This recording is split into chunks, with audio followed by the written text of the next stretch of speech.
Shalom, selamat pagi dan selamat berjumpa di dalam doa pagi pada pagi hari ini.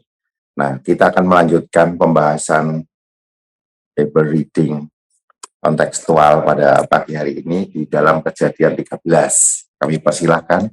Kejadian 13.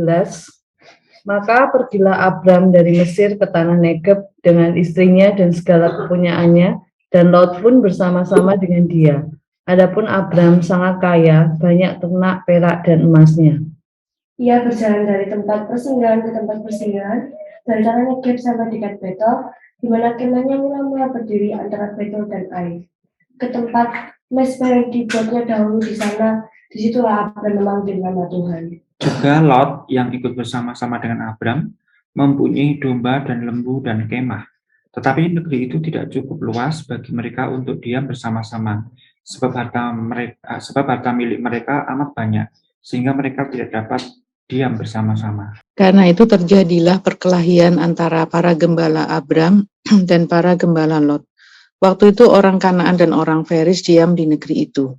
Maka berkatalah Abram kepada Lot, "Janganlah kiranya ada perkelahian antara aku dan engkau dan antara para gembalaku dan para gembalamu, sebab kita ini kerabat." Bukankah seluruh negeri ini terbuka untuk engkau?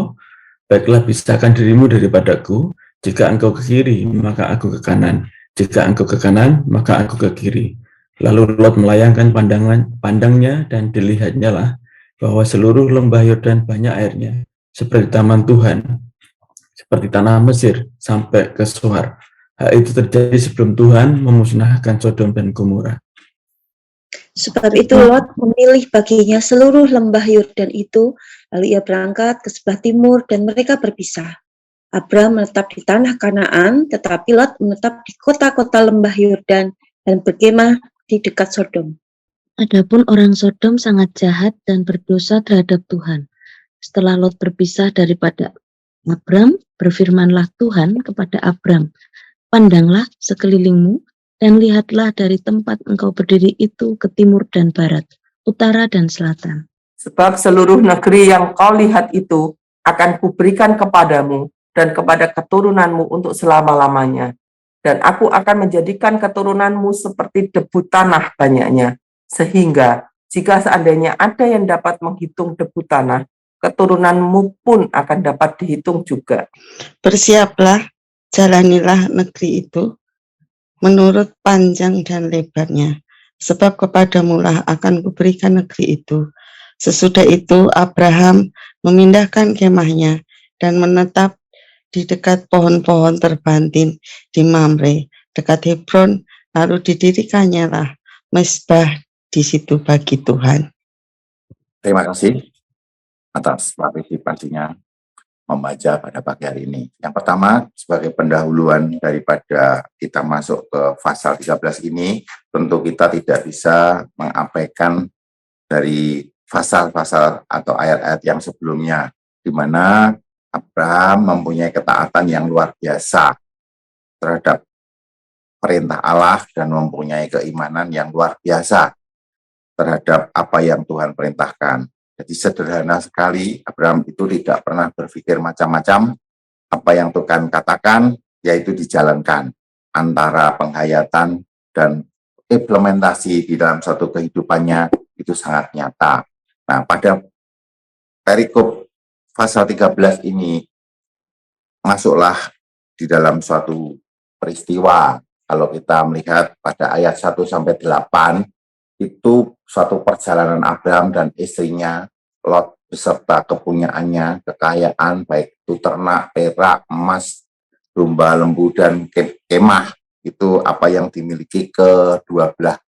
Karena apa? Posisi daripada Lot ini adalah keponakan daripada Abraham. Nah, ke tempat-tempat persinggahan, dia ke tempat mezbah yang dibuatnya dahulu. Di situ Abraham memanggil Tuhan. Artinya apa? Di tempat mezbah itu setiap saat Abraham selalu menghadap kehadirannya. Nah, di negeri ini sangat sempit untuk mereka berdua bersama kekayaan mereka dan para domba serta peliharaannya itu. Maka pada masuk ayat yang ke-7-11, itu terjadi suatu perkelahian antara gembala-gembala mereka berdua, karena sudah dikatakan tanah itu sangat sempit untuk mereka, sehingga Abraham menawarkan pada Lot untuk berpisah, di mana Abraham memberi kesempatan untuk Lot memilih daerah mana yang akan dipilihnya. Nah, Lot dengan melihat menurut mata pandangnya memilih daerah Yordan yang di situ banyak airnya, seperti dikatakan di situ seperti taman Tuhan. Tentu indah sekali ya, seperti tanah Mesir sampai Soar sebelum Tuhan memusnahkan Sodom dan Gomora. Memang daerah itu makmur dan luar biasa indahnya. Nah, Lot memilih di situ.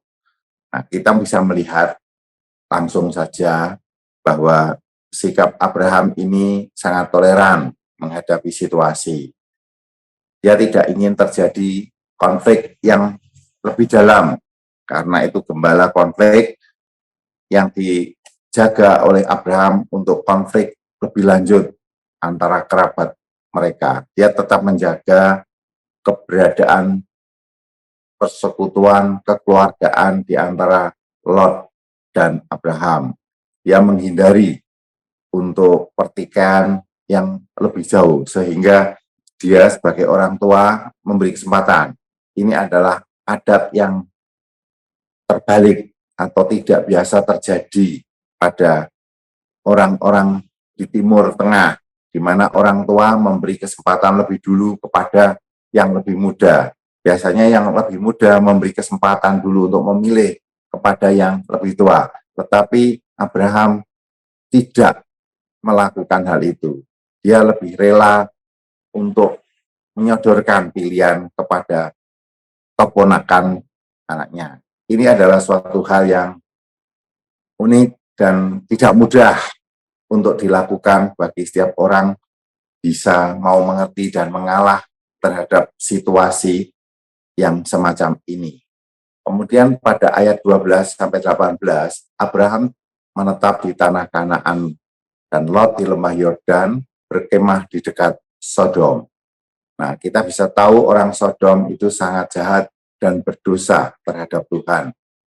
Kemudian Allah berfirman kepada Abraham dengan memberikan janji Allah kepada Abraham untuk memberikan seluruh negeri akan diberikan kepada Abraham dan keturunannya selamanya.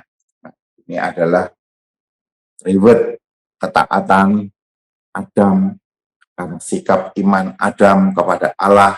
Di situ Allah menghampiri dan menyatakan pernyataan janji kepada Abraham, menjadikan keturunannya seperti debu tanah banyaknya. Kalau orang bisa menghitung, tentu juga akan bisa menghitung. Ini adalah gambaran bahwa metafora bahwa kita tidak mungkin bisa menghitung keturunan seperti debu ya, debu atau pasir di laut itu sulit untuk menghitung. Ternyata memang realitanya juga seperti itu, bahwa keturunan Abraham baik secara jasmani maupun rohani itu luar biasa sampai saat ini. Perintah Tuhan, bersiaplah,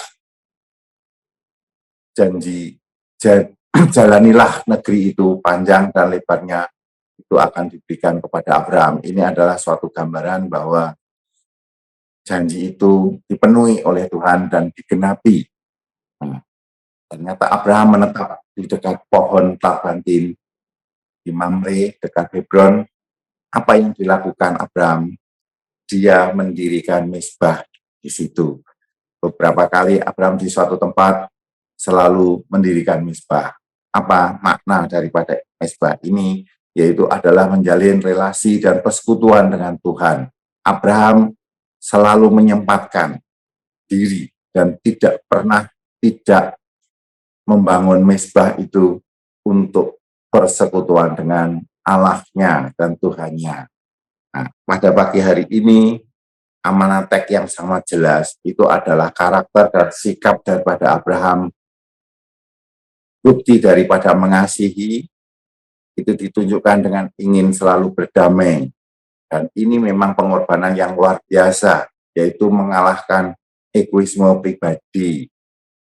Artinya apa? Dengan mengorbankan egois pribadi ini, ada kesediaan untuk berkorban tanpa merasa dikorbankan, tetapi dengan kerelaan hati berkorban untuk apa? Untuk tujuan yang dia lakukan, yaitu mengasihi dan perdamaian. Kemudian iman Abraham sudah sangat terbukti, tidak perlu diragukan lagi, dibuktikan dengan implementasinya, rela berkorban, bahkan di sini mengalah. Ternyata dengan sikap itu Tuhan berkenan kepadanya, bahkan memberikan suatu janji seperti apa yang telah dilakukan Tuhan kepada Abraham pada saat ini. Nah, sebagai aplikasi daripada pasal 13 ini, apakah saudara sudah bersedia mengasihi dan rela berkorban demi perdamaian terhadap sesama? Apakah saudara tetap percaya bahwa Tuhan akan memberkati bagi orang yang rendah hati dan hanya berharap kepadanya? Tuhan Yesus memberkati. Terima kasih Dr. Paul untuk firman-Nya. Biarlah ini mengingatkan kepada kita untuk tetap berpegang kepada janji Tuhan. Biar janji Abraham itu juga akan diteruskan sampai kepada keturunan Abraham secara rohani. Kita semua adalah keturunan rohani daripada Abraham. Kita percaya bahwa Tuhan memberikan janji kepada kita dan kita mau terus berdamai dengan keluarga kita, dengan saudara kita mau tetap rendah hati. Biarlah kita mau pujikan janji-Mu seperti fajar pagi hari. Ini menjadi pengharapan buat setiap kita pagi hari ini.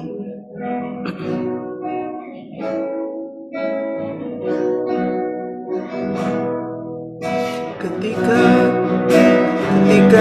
ku hadapi kehidupan ini, jalan mana yang harus ku pilih?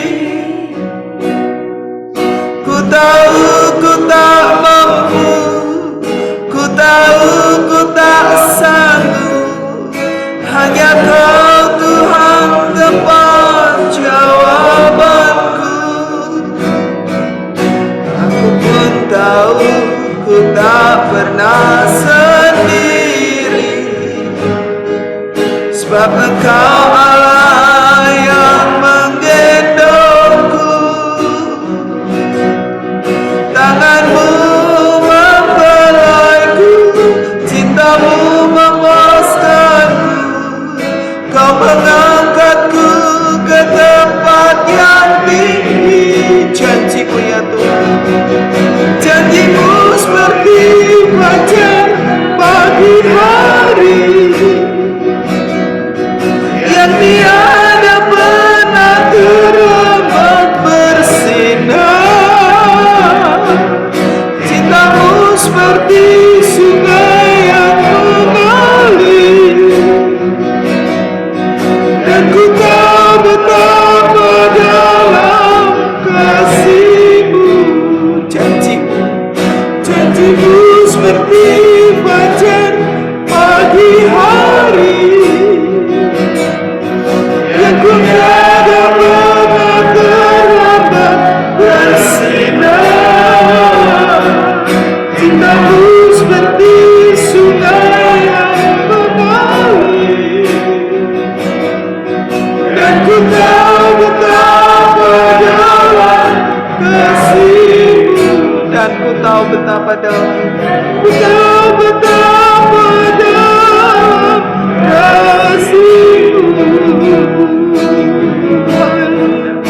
Terima kasih Tuhan, janji-Mu ya dan amin. Janji-Mu kekal bagi setiap kami. Biarlah terbukti Tuhan, setiap janji-Mu terjadi atas kami. Haleluya, haleluya. Terima kasih Tuhan, terima kasih Tuhan, terima kasih. Terima kasih Yesus, terima kasih. Biarlah setiap kita bersyukur kepada Tuhan. untuk setiap janji Tuhan yang berlaku buat setiap kita, anak-anak Tuhan, keturunan Abraham secara rohani. Dan kita biarlah pagi hari ini melepaskan pengampunan. Kita mau rendah hati kepada orang-orang yang menyakiti kita, orang-orang yang mungkin tidak menyukai kita. Kita mau melepaskan perdamaian dengan mereka. Biarlah Tuhan yang membuat mereka yang menjadi musuh kita, yang mungkin menyakitkan hati kita, menjadi kekasih kita, menjadi saudara kita. Mari kita bersama berdoa. Bapa di surga, aku bersyukur kepadamu Tuhan, sebagai Tuhan anak-anak rohani Abraham. Aku boleh, kami bersama dengan keluarga GMP pagi hari ini boleh menerima setiap kebenaran firman Tuhan. Kami percaya kuasa Tuhan bekerja, kuasa Tuhan menolong setiap kami. Kami bersyukur kepadamu Tuhan. Kami berterima kasih. Biarlah pada pagi hari ini, saat ini kami juga melepaskan pengampunan buat saudara-saudara kami yang mungkin Tuhan iri terhadap kami, yang mungkin menyakiti hati kami. Tuhan, kami melepaskan pengampunan supaya kami memiliki kerendahan hati Tuhan. Dan kami percaya saat kami mengalami kerendahan hati Tuhan, maka Tuhan terus bekerja atas kami. Tuhan terus menolong kami. Tuhan terus bekerja atas kami. Tuhan, kami mengucap syukur kepadamu Tuhan. Terima kasih Tuhan, terima kasih. Terima kasih dalam nama Yesus kami berdoa.